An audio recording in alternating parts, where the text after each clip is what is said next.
Welcome to my YouTube video of the third article of mine that I wrote back on August 22nd, 2020. This was the third article I wrote after creating my website in July of the same year. I'm basically sharing with you what I published on my website, www.rebirthoftheword.com. In my article, starting with what makes us human, I wanted to know what was considered or highly accepted to be the first species in human evolution. And what I learned was the first evolutional change was bipedalism, standing and moving upright. The less hair on our body happened later, and we can't really determine when our brains evolved to the point where we are now. Then I brought religion into it because religion was where I first learned how humans were created. I grew up in the Catholic Church. I mean, I was told God created everything, He created the first human. So in this article, I shared some sacred texts from the Holy Bible and the Quran. I chose the Quran because it's also a monotheistic religion. However, if you've been following me for a while, mostly through social media like Facebook and Twitter, then you know that I'm all about going back to the origins of it all. The Sumerians, as you've heard me say through previous videos and published many times in my blog articles, are considered the founders of the first civilization because of their writing system and other inventions. This is accepted by most modern academia, going back to Samuel Noah Kramer as one of the translators. So in this video, in the article I published, I'm sharing with you what is actually shared through ETCSL, the electronic text corpus of Sumerian literature, and the published book that they have. It's all from Oxford University, and everyone can access the sources. The book is just a little more updated. If there's anything you disagree with me on in this video, let me know in the comment section. And if you are willing, let's have a comparative study discussion over Zoom. I love having discussions with people about what I've learned through my research. I'm not saying I'm right about anything. I'm just sharing what I've learned. So jumping right into it, Charles Robert Darwin introduced the theory of natural selection as a key mechanism in the broader context of evolution.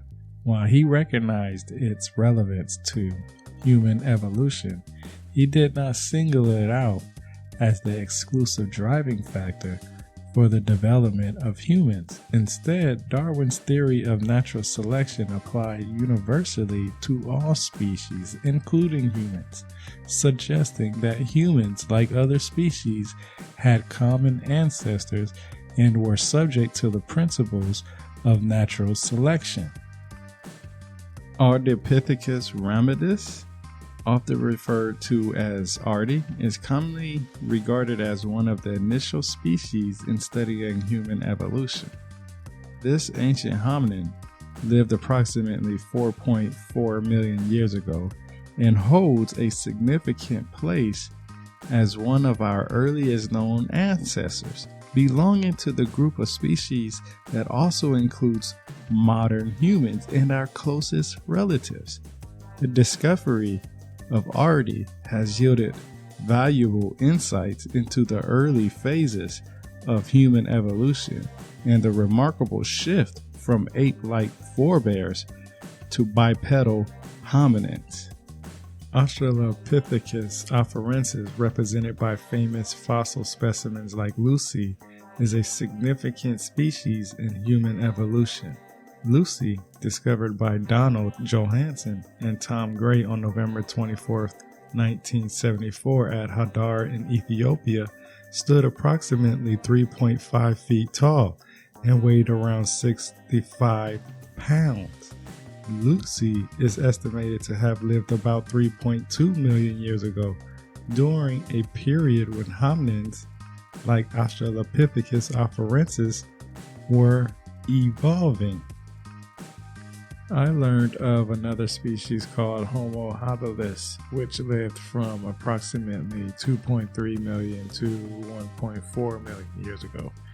This species is known as the handyman because it was the first in human evolution to use stone tools. It wasn't until around 300,000 years ago that Homo sapiens' own species evolved on Earth. Modern-day human origins have been explained through various theories. Some stem from traditional oral narratives, while others are based on scientific evidence. In some cases, there's a blend of traditional stories supported by scientific findings. However, it's important to note that there is no definitive, absolute confirmation regarding the precise origin of modern humans. Religious views. Genesis 1:26, KJV, and God said, "Let us make man in our image, after our likeness, and let them have dominion over the fish of the sea, and over the fowl of the air, and over the cattle, and over all the earth, and over every creeping thing that creepeth upon the earth." Genesis 2:7, KJV, and the Lord God formed man of the dust of the ground, and breathed into his nostrils the breath of life, and man became a living soul. Surah Sad 38:71-72, when your Lord said to the angels, "Indeed I am about to create a human being out of clay.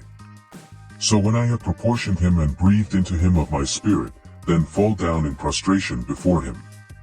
The Sumerians, known as the pioneers of the first writing system, have a creation story that describes how the lesser Anuna gods, known as the Igigi, I've also heard it as Igigi, felt remorseful and dissatisfied with the strenuous work on Earth.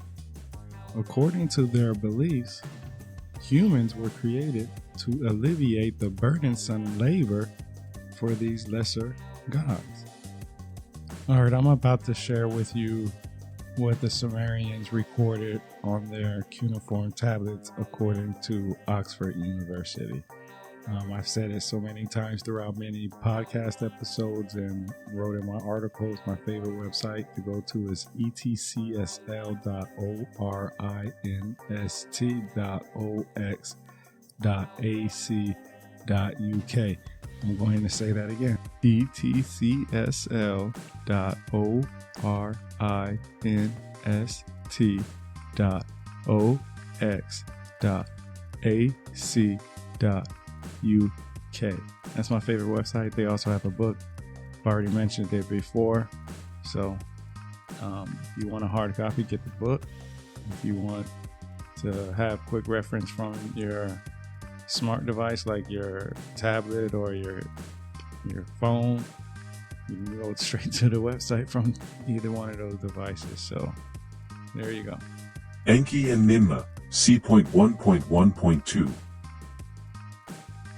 At that time, the one of great wisdom, the creator of all the senior gods, Enki lay on his bed, not waking up from his sleep, in the deep Engur, in the subterranean water, the place the inside of which no other god knows. The god said, weeping, "He is the cause of the lamenting." Nama, the primeval mother who gave birth to the senior gods, took the tears of the gods to the one who lay sleeping, to the one who did not wake up from his bed, to her son, "Are you really lying there asleep, and not awake? The gods, your creatures, are smashing there. My son, wake up from your bed. Please apply the skill deriving from your wisdom and create a substitute for the gods so that they can be freed from their toil." Enki and Nima, C.1.1.2. At the word of his mother Nama, Enki rose up from his bed. In Alan Kug, his room for pondering, he slapped his thigh in annoyance. The wise and intelligent one, the prudent of skills, the fashioner of the design of everything brought to life birth goddesses. Enki reached out his arm over them and turned his attention to them. And after Enki, the fashioner of designs by himself, had pondered the matter, he said to his mother Nama, "My mother, the creature you planned will really come into existence. Impose on him the work of carrying baskets. You should knead clay from the top of the Abzu, the birth goddesses. Will nip off the clay and you shall bring the form into existence. Let Ninma act as your assistant, and let Ninima, Susiana, Ninmada, Ninberik, Ninmuk, and Ninguna stand by as you give birth. My mother, after you have decreed his fate, let Ninma impose on him the work of carrying baskets. 5 lines fragmentary. She placed it on grass and purified the birth. Enki and Nima, C.1.1.2. Enki devised a shape with head and mouth in its middle, and said to Ninma, pour ejaculated semen into a woman's womb, and the woman will give birth to the semen of her womb. Ninma stood by for the newborn. And the woman brought forth in the midst. In return, this was Yumel, its head was afflicted, its place up was afflicted, its eyes were afflicted, its neck was afflicted. It could hardly breathe, its ribs were shaky, its lungs were afflicted, its heart was afflicted, its bowels were afflicted. With its hand and its lolling head it could not put bread into its mouth, its spine and head were dislocated. The weak hips and the shaky feet could not carry it on the field. Enki fashioned it in this way. Black, J. Cunningham, G. Ebeling, J. Flakeger Hawker, E. Robson, E. Taylor, J. and Zoliomi, G. The Electronic Text Corpus of Sumerian Literature, http://etc.sl.orenst.ox.ac.uk, Oxford 1998-2006. Until next time, knowledge is power.